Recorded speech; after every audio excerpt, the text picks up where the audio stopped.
우리 함께 들 하나님 말씀입니다. 오늘 요한복음입니다. 21장입니다. 15절에서 23절까지를 찾으시겠습니다. 15절 제가 먼저 읽겠습니다. 그들이 조반 먹은 후에 예수께서 시몬 베드로에게 이르시되 요한의 아들 시몬아 네가 이 사람들보다 나를 더 사랑하느냐 하시니 이르되 주님 그러하나이다. 내가 주님을 사랑하는 줄 주께서 아시나이다. 이르시되 내 어린 양을 먹이라 하시고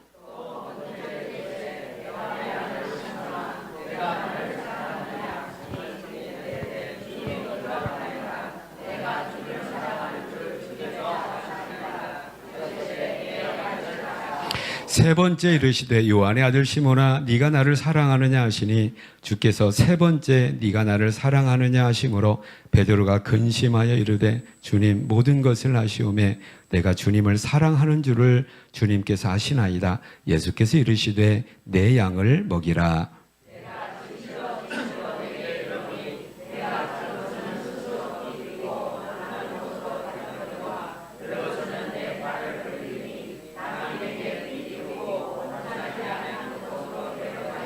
이 말씀을 하시면 베드로가 어떠한 죽음으로 하나님께 영광을 돌릴 것을 가르치심이로라. 이 말씀을 하시고 베드로에게 이르시되 나를 따르라 하시니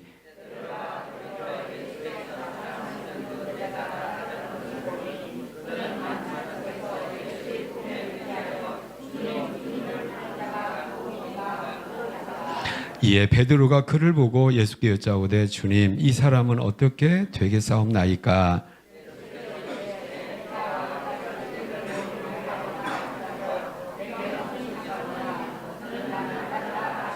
함께 읽겠습니다. 이 말씀이 형제들에게 나가서 그 제자는 죽지 아니하겠다 하였으나 예수의 말씀은 그가 죽지 아니하겠다 하신 것이 아니라 내가 올 때까지 그를 머물게 하고자 할지라도 내게 무슨 상관이냐 하신 것이로라. 아멘 아멘.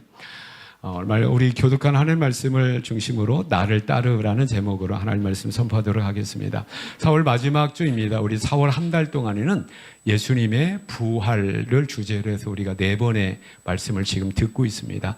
4월 첫 주가 부활절이었는데요. 그 첫 주에는 우리가 어떤 말씀을 들었냐면 예수님의 부활은 하나의 역사적 사건으로서 부활의 사건이 있었다라고 하는 거죠. 신화적인 꾸며낸 이야기가 아니라 어린이 동화책과 같은 누가 지어낸 이야기가 아니라 예수님의 부활은 이 세상에 실질적으로 일어났던 사건으로서의 하나의 역사성이 있다라고 하는 것이고요. 그렇다면 그 예수님의 부활이 현대를 살고 있는 나에게는 어떤 연관성과 의미가 있는가? 예수님의 부활은 고린도전서 15장 말씀에 보면 부활의 첫 열매로서의 예수님 부활인데 예수님만의 부활로 끝나는 것이 아니라 첫 열매인 예수님의 부활이 예수님 안에 있는 우리의 부활로 연결되어지는 부활의 열매가 계속되어질 것이다. 할렐루야. 그래서 예수님의 부활은 그 누구의 부활이 되는 겁니까? 나의 부활이 되어서 생명 가운데 우리가 지금 이 세상을 살아가고 있고 영원한 생명을 향하여 우리가 나가고 있다라고 하는 것이죠.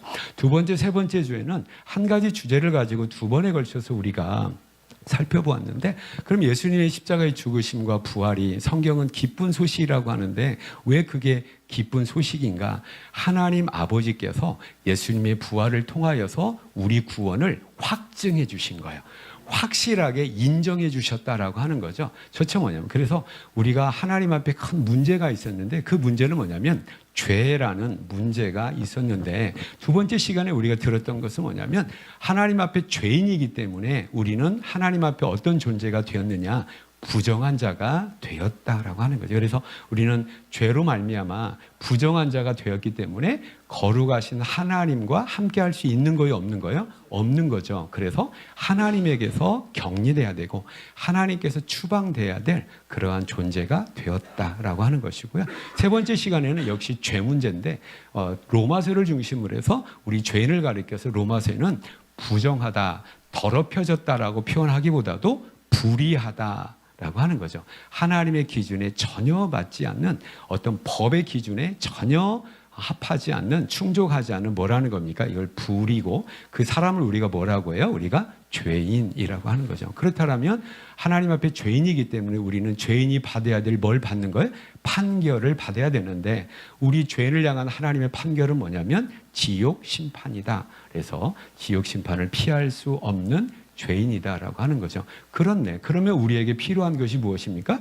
죄 때문에 우리가 하나님 앞에 뭐 했기 때문에 더럽혀졌기 때문에 우리의 더러움을, 우리의 부정을 깨끗하게 씻을 흠 없는 물이 필요한데 그 물이 뭐라는 겁니까? 흠이 없이 피 흘려주신 예수님의 보혈이 우리를 깨끗하게 할 수 있다. 이것은 우리의 주장이 아니라 예수님만의 주장이 아니라 누가 인정해 주신 거야? 하나님께서 내가 그것을 인정했어. 그래서 예수님을 믿는 저와 여러분은 예수님의 보혈로 깨끗하게 씻어서 정결케 됨으로 말미암아 이제 누구한테? 하나님과의 관계가 회복이 되었다라고 하는 거죠. 할렐루야.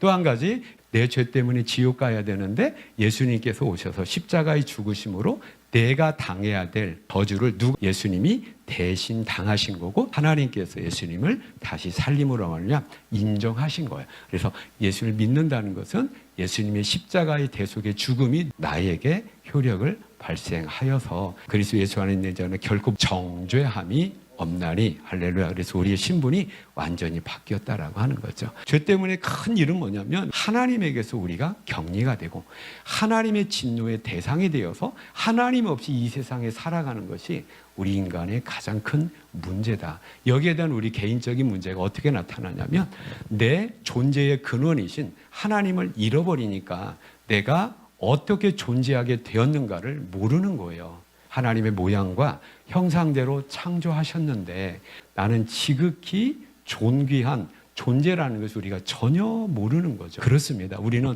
뭔가를 할 수 있기 때문에 존귀한 사람, 가치 있는 사람이 아니라 내 있는 존재 자체만으로. 왜 그래요? 하나님의 모양과 형상대로 나를 창조하신 거죠.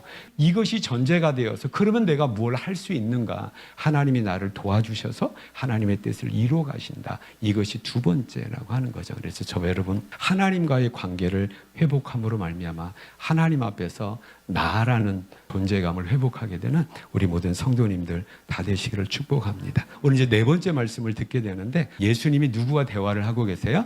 베드로와 지금 대화를 하고 계시는데 부활하신 예수님이 베드로를 제자들을 만나셔서 회복시켜 주는 거예요. 구원이라는 것이 뭡니까? 없었던 것을 받아내는 것이 아니라 회복이라는 말이죠. 오늘 부활하신 예수님께서 회복시켜 주는 거예요. 회복시켜 주심에 그 회복의 내용이 무엇인가를 통해서 마땅히 회복돼야 될 구체적인 사안을 가지고 우리 하나님 말씀을 듣고 회복이 된 믿음의 백성들 다 되시기를 축복합니다. 15절 보시기 바랍니다. 그들이 조반 먹은 후에 예수께서 시몬 베드로에게 이르시되 요한의 아들 시몬아 네가 이 사람들보다 나를 더 사랑하느냐라고. 내가 주님을 사랑합니다 라고 얘기하죠. 세 번에 걸쳐서 물어보시고 세 번을 걸쳐서 예수님께서 똑같은 말씀을 해주세요. 내 어린 양을 먹이라. 16절에 보니까 따로 세보세요. 내 양을 치라. 17절에 보니까 내 양을 먹이라. 이건 뭘 얘기하는 겁니까? 네가 해야 될 일은 이제 이거야 라고 하는 거죠. 내가 이제 너에게 이거 회복시키러 왔어. 네가 해야 될 일 내가 이거 알려주고 이거 회복하도록 온 거야 라고 예수님 말씀하셨죠. 그래서 사명의 자리를 회복하는 그런 은혜가 있게 된다라고 하는 거죠. 깨닫는 저 여러분 다 되시기를 축복합니다. 여러분 한 가지 이상하지 않나요? 지금 베드로가 부활하신 예수님과 지금 대화를 하고 있는데 베드로는 지금 이때에 부활하신 예수님을 처음 만난 것이 아니에요. 우리가 21장을 보는데 20장에서 이미 예수님 부활하셨고 공간적인 배경으로 하면 예루살렘에서 이미 제자들은 예수님 봤어요? 못 봤어요? 봤어요. 봤다고요. 도마라는 제자는 못 믿었어요. 그래서 도마가 너 봤어요? 안 너 봤어요? 보고 너 봤다고요. 고백하죠. 나의 주님, 나의 하나님 고백합니다. 제자 공동체에서 이 도마가 믿었다는 것은 모든 사람들이 다 믿었다는 거예요. 가장 늦게 믿은 사람이 아마 도마라고 생각을 합니다. 그러니까 베드로는 이미 부활하신 예수님 봤어요? 못 봤어요? 봤고 예수님 진짜 부활했구나를 믿어요? 안 믿어요? 믿어요. 믿음 없는 사람이 아니란 말이에요. 이 믿음이죠. 근데 베드로의 문제는 뭐냐면 그래서 내가 뭐 해야 돼? 예수님 부활한 거 내가 받고 내가 믿는데 그래서 어쨌다고 해요. 그리고 예수님 부활을 만났는데 저와 여러분 안 그럴 것 같잖아요. 예루살렘에서 떠납니다. 떠나서 어디로 가냐면 고향으로 가요. 갈릴리로 가요. 북쪽으로 이동한 겁니다. 지금 가서 베드로가 뭐 하냐면 나 고기 잡으러 갈 거야 라고 얘기해요. 밤새도록 고기 잡는데 한 마리도 건지지 못한 거예요. 밤새도록 그물질을 했는데 한 마리도 건지지 못한 상황 가운데서 이 제자들에게 뭐라고 하십니까? 배 오른쪽에 그물을 내려봐. 잡았어요? 못 잡았어요? 잡아서 올렸죠. 153마리를 잡았어요. 여러분, 베드로의 문제는 뭐냐면 믿음 없음이 문제가 아니에요. 또 한 가지 뭐예요? 너 나 사랑해? 라고 물어볼 때에 베드로 뭐라고 했죠? 사랑한다라고 해요. 예수님 사랑하는 마음이 그럼 이게 진심이에요. 몇 번이나 물어봅니까? 3번 물어볼 때 3번 똑같은 대답을 합니다. 내가 주님을 사랑하는 줄 주님이 아십니다. 저 아시잖아요. 베드로는 아무 문제가 없는 것 같아요. 자, 부활하신 예수님을 만났기 때문에 정확하게 믿어요. 확신하고 있어요. 예수님 믿는 겁니다. 부활하신 예수님 믿고요. 또 한 가지, 그만큼 주님을 뭐해서 지금 사랑해요. 베드로의 문제는 뭐냐면 그래서 내가 뭐 해야지를 몰랐던 거예요. 내가 지금 뭐 어떻게 살아야 되지를 몰랐어요. 예수님 만났어요. 또 주님 사랑해요. 그럼 내가 뭐 어쩌라고. 내가 뭐 해야 돼. 뭐 할 줄을 모르니까 지금 뭐 하고 있는 거예요. 뭐 하고 있는 겁니까? 3년 전에 이 베드로는 이 똑같은 말을 들어요. 나 따라와. 너 나 따라와야 돼. 여러분, 이건 지금 베드로가 처음 듣는 게 아니에요. 3년 전에 베드로의 원래 직업은 뭐였습니까? 어부였잖아요. 그물질하고 있을 때에 주님께서 부르세요. 나를 따라오너라. 내가 사람을 낚는 어부가 되게 하겠다. 그때 베드로는 어떻게 합니까? 배와 그물과 아비를 버려두고 누구 쫓았어요? 예수님 쫓았어요. 그리고 3년 있다가 다시 버려둔 그 그물을 다시 주워 들은 거예요. 이게 저와 여러분의 문제일 수 있습니다. 지금 베드로는 누누이 말씀드리지만 주님의 부활의 의미가 나에게 어떤 의미가 있는가? 내가 주님의 부활을 믿는 그 믿음이 나에게 있는데 그래 내가 어떻게 살아야 되는가? 그 부활하신 주님을 믿는 믿음뿐 아니라 내가 사랑하는 마음이 있는데 그래 내가 어떻게 살아야 되지? 나를 모르는 거죠. 뭘 회복해야 됩니까? 사명을 회복해야 됩니다. 내가 뭘 할지를 모르는 그 상황 가운데 뭘 할지를 모르니까 다른 짓을 하는 거예요. 주님께서는 버려두고 쫓으라고 했는데 버리라고 한 것을 다시 죽게 됩니다. 여러분, 베드로의 진심이 얼만큼 큰 진심이었냐면 15절에 보니까 한번 보시기 바랍니다. 그들이 조반 먹은 후에 예수께서 시몬 베드로에게 이르시되 요한의 아들 시몬아 네가 이 사람들보다 나를 더 사랑하느냐? 이렇게 물어보세요. 근데 여러분, 네가 이 사람들보다의 숫자 2가 써 있습니다. 맨 밑에를 보세요. 어떤 말로 바꿀 수 있냐면 것들보다예요. 무슨 말이냐면 네가 이 사람들보다가 아니라 이것들보다 나 더 사랑해 라고 하는 거야. 그러니까 이것들보다는 뭐보다예요? 네가 그물질에서 잡은 물고기 153마리보다 나 지금 사랑하는 거야? 물어보는 거예요. 그 베드로는 사랑한대 안 한대요? 사랑하는 거예요. 이게 베드로의 진심이었어요. 그런데 너 나 사랑한다며 왜 지금 이 짓 하고 있는 거야? 이게 지금 대화의 문맥이에요. 네가 지금 이거 할 일 아니잖아. 여러분, 어부가 나쁘다는 일 아닙니다. 농사 짓거나 또 세상 일을 하는 게 절대 나쁜 일이 아니에요. 적어도 누구는 이거 하면 안 돼요? 베드로는 안 돼요. 왜? 베드로에게 시킬 일이 있습니까? 없습니까? 있단 말이에요. 근데 왜 너는 이 고기 잡는 것보다 나 더 사랑한다며? 왜 지금 이거 하고 있는 거야? 네가 지금 그거 할 일이 아니라 내 어린 양을 쳐야지. 내 어린 양을 돌봐야지. 이겁니다. 주님께서는 최후적으로 사명을 회복해 주신다라고 하는 거예요. 부활에 대해서 아직도 오락가락한 우리 성도님들 혹시 계시다면 예수 그리스도의 십자가의 죽으심과 부활을 확신케 되는 믿음이 견고한 우리 성도님들 다 되시기를 축복합니다. 또 하나, 그만큼 예수님의 부활을 믿는다는 것은 예수님 나를 얼마나 큰 사랑으로 사랑하셨다는 것이 용납이 되는 거고 이해가 되는 거고, 그래서 나 또한 예수님을 사랑하는 사랑이 그냥 입에 발린 말이 아니라 진심의 사랑의 고백을 할 수 있는 저와 여러분 다 되시기를 축복합니다. 그리고 한 걸음 더 나아가는 우리의 믿음이 돼야 되는데, 그것은 뭐냐면 예수님께서 지금 이 말을 하는 거예요. 너 부활 믿잖아. 너 구원받은 거 믿잖아. 그리고 하나님 사랑하잖아. 근데 왜 그렇게 살아? 라는 거예요. 왜 그렇게 살아? 예수 만나기 전에는 천국 지옥이 안 보이죠. 예수 만나고 천국과 지옥이 보이니까 내가 이제 천국 가게 된 것이 얼마나 큰 감사인가. 근데 우리의 문제는 뭐냐면 오늘 구원받고 천국 백성이 된 다음에 내일 천국 가지 않는다는 거예요. 우리 윤홍근 집사님 몇 년간 예수 믿고 계세요? 15년. 아니 왜 천국 안 가고 아직도 여기 버티고 있는 거예요? 저도 그래요. 저도 지금 45년 이상 우리가 버티고 사는 게 아니라 아직 하나님께서 우리를 그 좋은 천국에 아직 안 부르신 거예요.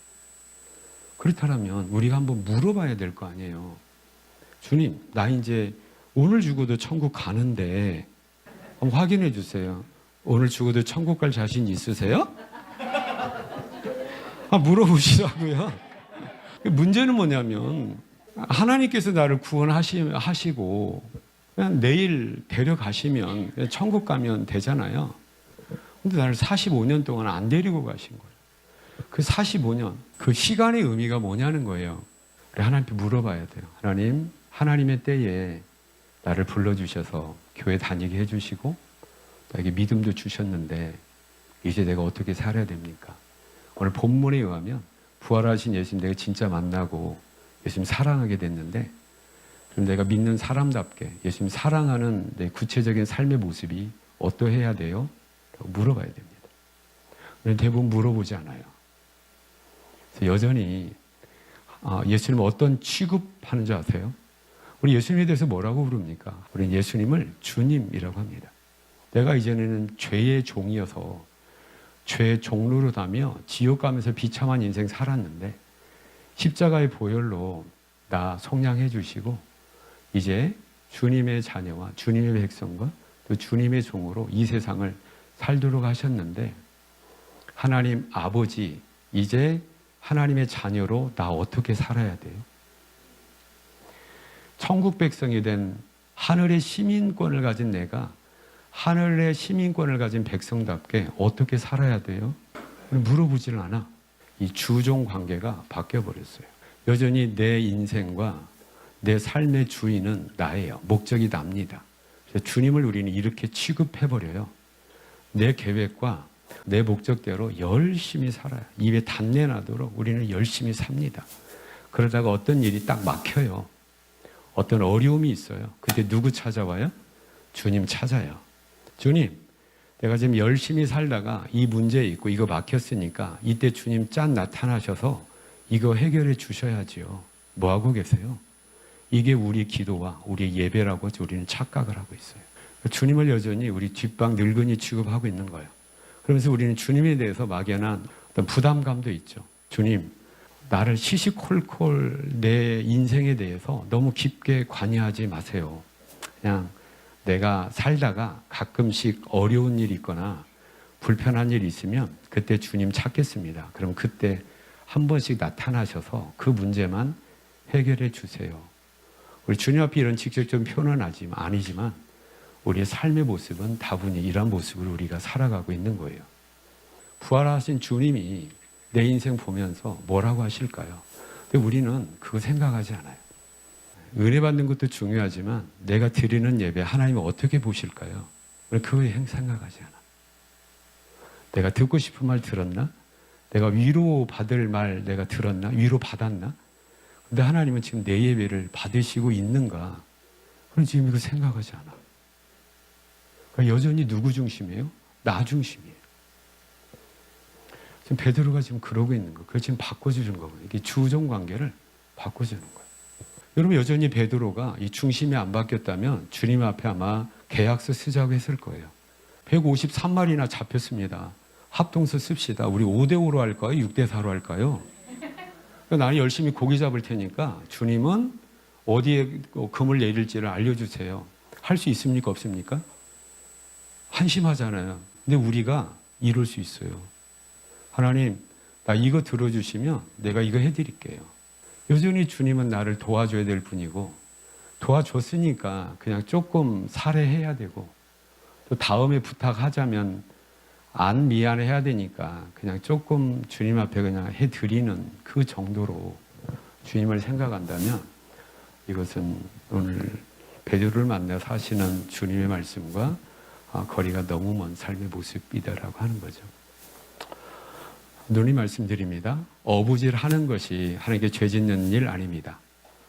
또 가족에 충성하고 여러 가지 일들을 감당하는 것 절대 필요한 겁니다. 문제는 뭐냐면 나에게 우리에게 원하는 하나님의 음성이 뭐냔 말이에요. 나에게 원하시는 것이 뭡니까? 여러분 제 자리는 어딘가요? 저는 강단에서 목사질을 해야 돼요. 제가 대학 교수나 그럴 일은 없지만 어떤 한 기업의 총수가 되어서 1년 매출이 뭐 100조 원이 된다고 해서 저는 성공한 인생이 될 수가 없습니다. 하나님께서 나를 통해서 이루실 그 일, 그 사명의 자리에 내가 있어야 된다라고 하는 거예요. 그럼 저뿐이겠습니까? 저와 여러분 마찬가지죠. 우리 교회를 위해서 기도해 주십시오. 그래서 이렇게 해주세요, 저렇게 해주세요가 아니라 하나님, 우리 교회가 어떤 교회 되기 원하십니까? 여러분 가정도 한번 심각하게 한번 물어보시죠. 하나님, 우리 가정 어때야 될까요? 여러분 자녀들을 위해서 한번 심각하게 생각을 해보세요. 어떤 교육학자가 얘기하더라고. 최근에 들은 얘기인데 한국의 부모님들에게 이런 경종을 울렸습니다. 여러분 자녀 좀 제발 사랑하지 마세요. 여러분의 사랑 때문에 여러분 자녀들이 지금 다 망가지고 있습니다. 이 말을 하더라고요. 그러니까 하나님 맡겨주신 그 귀한 자녀들, 삼손의 아버지 마누아가 물어봐요. 자식 준다라고 하니까 이렇게 물어봅니다. 한 주신 자식, 이 자식 내가 어떻게 길러야 됩니까? 이게 사사기 말씀이에요. 물어보자고요. 또 한 가지 나 자신에 대해서 좀 물어보자고. 하나님, 내가 지금 어떻게 살아야 돼요? 내가 지금 잘 살고 있나요? 내가 지금 바라보는 게 뭔가요? 물어보는 가운데 하나님의 음성을 듣고 하나님의 사명을 회복하게 되는 우리 모든 성도님들 다 되시기를 축복합니다. 다 되시기를 축복합니다. 여러분 베드로는 절대 실패자가 아니에요. 베드로는 믿음 있는 사람이고 주님을 믿는 믿음과 사랑 있는 사람이에요. 한 가지 필요한 것이 뭐예요? 사명이 필요했던 겁니다. 사명이 없고 자기가 해야 될 일을 모르니까 지금 뻘짓하고 있는 거예요. 우리의 삶이 앞으로 이 세상에 몇 년이 될지는 모르겠지만 아직 부르시지 않았다라고 하는 확신의 전제는 뭐냐면 하나님께서 나를 통하여서 이루실 이 일이 있다는 겁니다. 그 일이 가정의 일일 수 있고요. 그 일이 국가의 일일 수도 있고 그 일이 교회의 일일 수 있습니다. 복합적인 거죠. 그 사명의 자리에서 주님 앞에 나아가게 되는 우리 모든 성도님들 다 되시기를 축복합니다. 다 되시기를 축복합니다. 두 번째로 이 베드로에게 사명을 주실 뿐 아니라 그 사명을 감당할 수 있는 능력을 회복하게 하십니다. 제가 만들어낸 겁니다. 이 성경에 안 나와요. 베드로는 그 사건 이후로 절대로 치킨을 시켜 먹지 않았대요.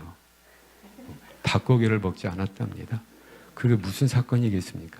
새벽에 닭 울기 전에 네가 3번 나를 부인하리라. 닭 울음소리만 들으면 베드로는 평생 새벽에 깨서 회개했대요. 그 전날 밤에 무슨 일이 있었습니까? 마지막 만찬상에서 제자들에게 얘들아 너희가 다 나를 버리고 갈 거야. 다 도망가고 나 배반할 거야 라고 했는데 베드로는 그 말을 견딜 수가 없는 거예요. 주님 다 버릴지라도 나는 주님을 떠나거나 버리지 않겠습니다. 주님께서 아니 그래 베드로야 열심히 해봐. 격려를 해주셔야 되는데 네가 새벽 딱 울기 전에 이놈아 3번 나 부인할 거야. 그러니까 얼마나 빡쳤겠어요. 아닙니다 주님. 내가 뭐 할지라도 죽을지라도 주님 부인하지 않겠습니다. 마태복음은 마지막에 그걸로 대화가 끝나버려요. 그런데 불과 몇 시간 후에 새벽 딱 울기 전에 3번 주임을 정확하게 주님을 모른다. 마지막에는 뭐냐면 저주하며 부인합니다. 주님을 저주했다는 말 아닙니다. 자기 자신을 저주하는 거예요. 이런 거죠. 내가 만약에 네 말대로 저 예수의 제자이거나 저 예수의 공동체 안에 내가 있었다면 내가 저주받아도 돼. 나는 절대 저 사람 몰라. 이게 저주했다라는 말이에요. 우리가 이 베드로를 보고 뭐라고 해요? 야 이놈아, 입에 침이나 마르고 거짓말을 해 라고 이렇게 얘기할 수 있을까요? 아닙니다. 베드로의 진심이었어요. 내가 주님 절대로 어떻게 버리겠습니까? 내가 죽을지라도 내 모가지가 달아날지라도 저는 주님을 배반하지 않겠습니다. 모른다 하지 않겠습니다. 여러분, 이것은 마음에도 없는 그런 립 서비스를 한 것이 아니에요. 이건 베드로의 뭐였어요? 진심이었어요. 그런데 진심을 실천할 수 있는 능력이 베드로에게는 없었던 겁니다. 문제는 뭐냐면 진심은 있는데, 바람은 있는데 그것을 실천할 수 있는 뭐가 부족한 겁니까? 능력이 없는 겁니다. 베드로의 또 다른 문제가 이거였어요. 저 여러분 그렇지 않나요? 진심 문제가 아니라 능력 문제인 거예요. 내 어린 양을 먹여라, 내 양을 치라, 내 양을 먹이라. 그 양이 누구 거래요? 내 거라고 주님 말씀하세요. 그건 뭐죠? 내 양을 너에게 맡겨줄 거야. 맡겨줄 거야. 그걸 네가 감당하래. 이게 사명의 자리를 회복한 거고, 베드로의 문제는 뭐냐면 주님께서 그 양을 맡았는데 양을 칠 수 있는 어떤 영적인 목자로 능력이 없는 거예요. 어떻게 할지를 모르죠. 이게 주님 하신 말씀이 뭐냐면 너 나 따라와. 이거 2번 하시는 거예요. 나 따라오면 돼. 누가 책임져 주겠다는 겁니까? 내가 그렇게 너 만들어 줄 거야 라는 거죠. 할렐루야. 이게 저와 여러분이 회복해야 될 2가지예요. 하나는 뭐예요? 하나님, 내가 어떻게 살아야 돼요? 하나님, 그렇게 살아야 되는데 나에게는 능력이 하나도 없어요. 내가 그걸 감당할 수 있는 능력은 나에게는 하나도 없어요. 우리 주님께서 그걸 아실까요? 모르실까요? 아십니다. 이건 베드로와 11 사도에게만 있었던 어떤 그런 모습이 아닙니다. 신구약을 통틀어 볼 때 공통된 하나님 앞에 쓰임받은 그 일꾼들의 모습인 것 같아요. 여러분, 사사기 6장에서부터 누구를 만날 수 있냐면 사사 중에 기드온이라는 사람을 만날 수 있어요. 그런데 기드온을 부를 때 뭐라고 부르는 줄 아세요? 기드온아라고 부르지 않아요. 뭐라고 부릅니까? 큰 용사여 라고 불러요. 큰 용사여, 내가 너와 함께 하고 있다 라고 얘기해요. 그때 기드온이 기가 막혔어요. 주님, 내가 뭐지 큰 용사예요. 나는 지금 두려워 죽겠는데, 나는 므낫세 족속 중에 우리 집안은 가장 낮은 집안이고 나는 보잘것이 없어요 라고 얘기를 해요. 이건 팩트입니다. 이건 사실이에요. 기드온은 그렇게 보잘것 없는 사람이에요. 기드온의 현실과 큰 용사라는 호칭에 이 간격이 얼마나 어울리지 않고 얼마나 크냔 말이에요. 그럼 이 엄청난 간격을 누가 해결해 주겠다는 겁니까? 하나님이 해결해 주겠다. 됩니까? 안 됩니까? 되죠. 기도는 몇 명만 가지고 이기는 거예요? 300명의 용사만 가지고도 하나님이 엄청난 일을 이루게 된다라고 하는 거죠. 이것이 하나님의 일을 맡겨주시고 하나님께서 도와주셔서 하나님의 능력으로 하나님의 일을 감당하는 사명자의 승리의 모습이다라고 하는 거예요. 깨닫는 저 여러분 다 되시기를 축복합니다. 저 여러분, 한 가지 버려야 될 게 있어요. 나는 못난이라고 하는 못난 생각 버리시고 나는 실패자라고 하는 실패자의 의식을 버리시는 우리 성도님들 되어야 됩니다. 실패에 익숙하면 나는 실패자라고 하는 안경을 가지고 내 자신을 바라봐요. 그 대표적인 게 저는 모세라고 생각을 합니다. 출애굽기 2장에 보면 호렙산에서 하나님께서 모세를 역시 부르세요. 내가 너를 바로에게 보내고 이스라엘 백성들을 애굽 땅에서 인도하게 하겠다. 그런데 하나님의 그 사명과 지금 이 모세의 처지가 너무 큰 차이가 있는 거예요. 하나님, 내가 누군데 바로에게 가며 내가 누군데 이스라엘 백성을 애굽에서 인도하여낸 그 지도자의 사명을 감당할 수 있습니까? 이 말 합니까? 안 합니까? 하죠.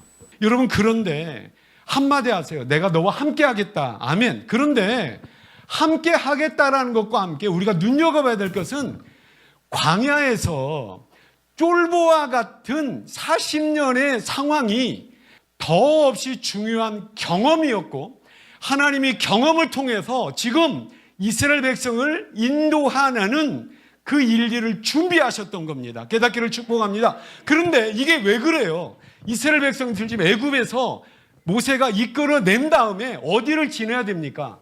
광야를 지나야 되는데 광야를 경험한 누구도 없는 거예요. 모세는 광야 40년간 있었다고요.